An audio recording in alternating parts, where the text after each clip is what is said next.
Alrighty, guys. So I alluded to this last week as we talked about the finale to Peacemaker Season 2, but the DCU is done for 2025, I think, unless James Gunn drops a crazy, surprising project. We might get a Supergirl trailer in December, something like that. So we'll keep talking about the DCU.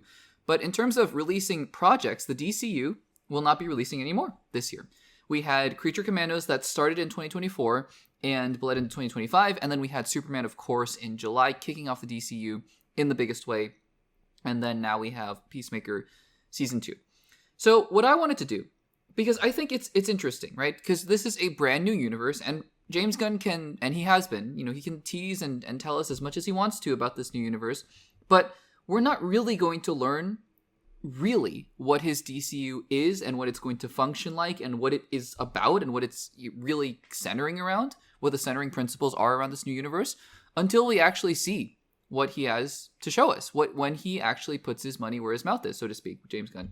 And now he has. We have 3 projects, and I have 5 takeaways about what the DCU is and what it probably will be like based on these 3 projects. What we can learn about the DCU based on these first 3 projects.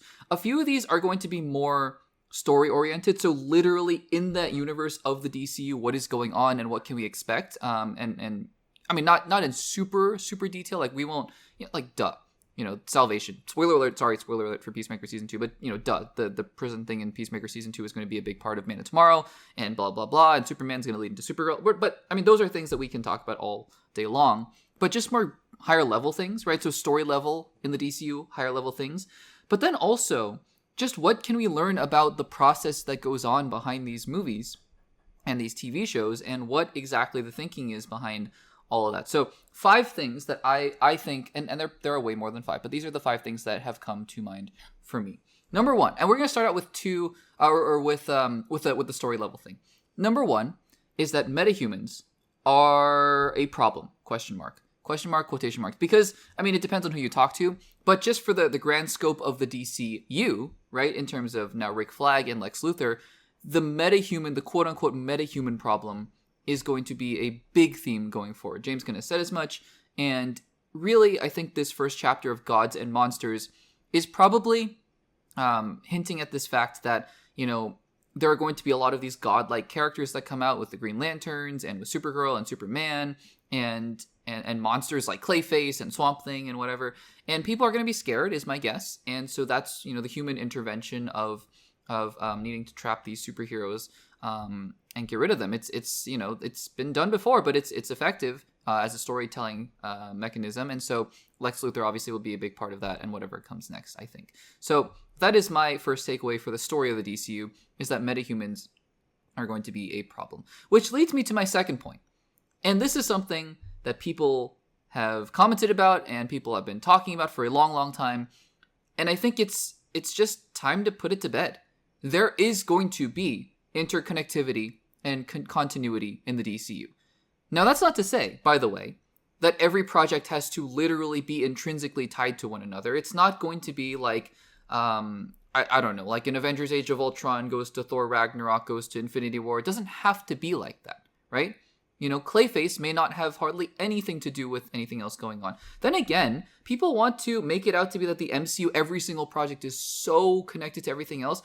You could watch, barring the Falcon cameo, you could watch the first Ant-Man and have a good idea of what's going on. The first Guardians of the Galaxy movie, you don't need to know anything about the first Black Panther movie. You could watch the first Black Panther movie and not know anything, right? So I think that people are looking at the MCU in hindsight a little bit differently now, just because of how big and expansive this universe has gotten. But it's not like the MCU has also operated like this. The DCU is going to have an overarching story. It's going to have continuity in it. The question is, in what ways and how much? I don't know. But it's definitely going to have continuity in its story. It's just, I mean, these stories, right? Creature Commandos is really closely tied, not really closely, but pretty closely tied to your Peacemaker Season 2. Superman is going to be tied to Supergirl. It looks like Lanterns is going to tie into Man of Tomorrow, just by the teases from Aaron Pierre. These things are going to be tied together. It just is what it is. You can say that that's a good thing, you can say it's a bad thing, but it is just what it is. The third thing that I am seeing is that post-credit scenes are not really going to be a thing. I don't know how to feel about this, honestly. I kind of enjoy the post-credit scenes. You know, I do enjoy just getting the little teases, but we've also seen in the MCU lately how that's kind of backfired, right? How having post-credit scenes that don't lead to anything can almost have the opposite effect of just being fake teases and false promises and things like that. So, yeah, I mean, it is what it is, but it looks like James Gunn is committing to the fact that there might be post-credit scenes, but really, they're not going to be used to set up any major part of the story moving forward. And again, good thing, bad thing, we'll have to see. But yeah, it just is a part of what the DCU is going to be moving forward. So that is the third thing. The fourth thing, and this is interesting because maybe it's unique specifically to 2025 in the DCU. Maybe not. Maybe this is really how the DCU is going to be. This is James Gunn's world. Now, I say all that because, again, he has directed and really created the first 3 projects of the DCU. They are his brainchildren. I don't know, whatever. They are from his brain, basically. Creature Commandos, his passion project. Peacemaker Season 2, obviously another of his passion projects. And he took on Superman. The DCU has been, thus far, I've been saying it jokingly, half jokingly, but it's true. It's been the James Gunn cinematic universe using DC characters. It just has been. Now, I think this is kind of foretelling the fact that, yes, he is going to, it's not like he's going to do all the interference and studio notes and things like that for Supergirl and Clayface. I'm not saying that at all. But I am saying that this world that he is building is his world. And other people will play in his world, but this is James Gunn's world. And the fifth thing that I think we've learned about the DCU, and again, I don't know if this is a good thing or if this is a bad thing, but these projects are going to throw a lot at you. I think Peacemaker Season 2 was the exclamation point to this fact. And he said it before, James Gunn has said, that Superman, it's kind of like Star Wars, you're meant to just kind of dive into it, But at its core, and I think Superman does this as well in a way, but at its core, Star Wars, yes, is crazy because of Death Stars and X-Wings and things like that, and things that you have to pick up on. But the core story is so familiar, right? Hero's journey, Luke Skywalker. And I think James Gunn did that with Superman, but, I wonder about the people who are like, Guy Gardner, Bowl Cut, Mr. Terrific, right?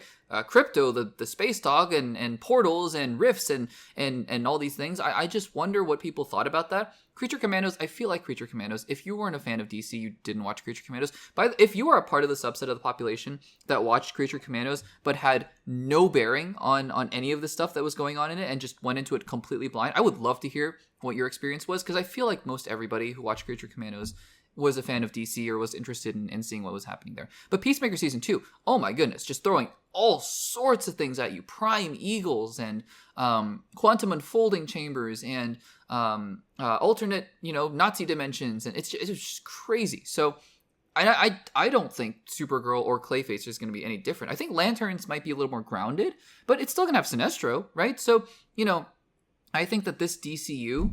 Be prepared, I would say, if you're going into any of these projects, because I think these projects they're going to throw a lot at you. Again, pretty much all these things, I'm not even here to make a judgment about any of it. I don't know if it's good or a bad thing. I think we'll have to see about it. For me personally, right, I don't think I've loved all 3 of these projects, right? I've liked all of them to a certain degree. I think Creature Commandos has been a little bit iffy for me. But again, I think that there's a lot of really good things happening in the DCU, and there's a lot of room for growth as well, in my opinion. And I think I'm excited to see how James Gunn can take these things. But getting back to the point, none of these things that I'm saying here are meant to be indictments on the DCU. None of these things are meant to be a necessary indicator of success. I just think that these are 5 things that I've noticed thus far from the DCU. Guys, what did I miss? What are things that you think that the DCU is pointing towards? What are things that you've noticed across all 3 of these projects so far in the DCU that you think will carry over to the rest of the projects in 2026? Let me know in the comments down below.